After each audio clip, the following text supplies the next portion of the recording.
եթե այդ հարցազրույցը դուք նայել եք, ես ասել եմ, որ մենք չենք հաղթել, բայց Փաշինյանն էլ չի հաղթել։ Իրոք դա այդպես է,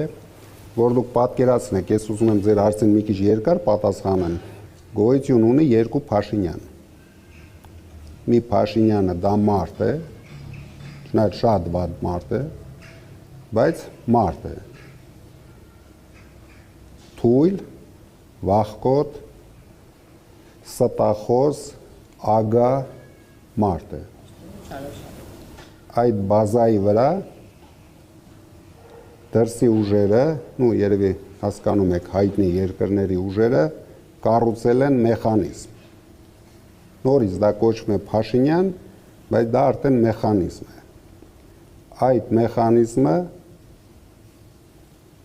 ծառայում է Հայաստանը եւ հայ ժողովրդին ծնկի բերելու համար։ Եվ ամենավտանգավորը, որ շատ երկրներ ուշադիր նայում են այդ մեխանիզմի գործունեությանը, նույնիսկ կարելի ասել հավանություն են տալիս այդ երկրների գործունեությանը, չհասկանալով, որ այդ մեխանիզմը բերելու է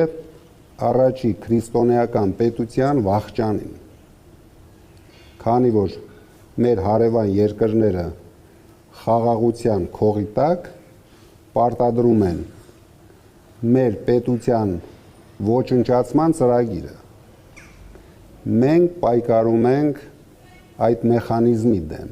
որովհետև բացարձակ իմաստ չկա պայքարել Փաշինյան մարդու դեմ։ Այս մարդու վախը բռնել են, 3 անգամ պարտության մատնելով, ինքը արդեն անճարի կարգավիճակում վազվզում է տարբեր պետությունների առաջ, իր ծառայությունները մատուցելով իշխանությունը պահելու համար։ Ինչքան կվազվզի եւ ինչքան կընդունեն ու կհավատան, մենք հիմա կտեսնենք։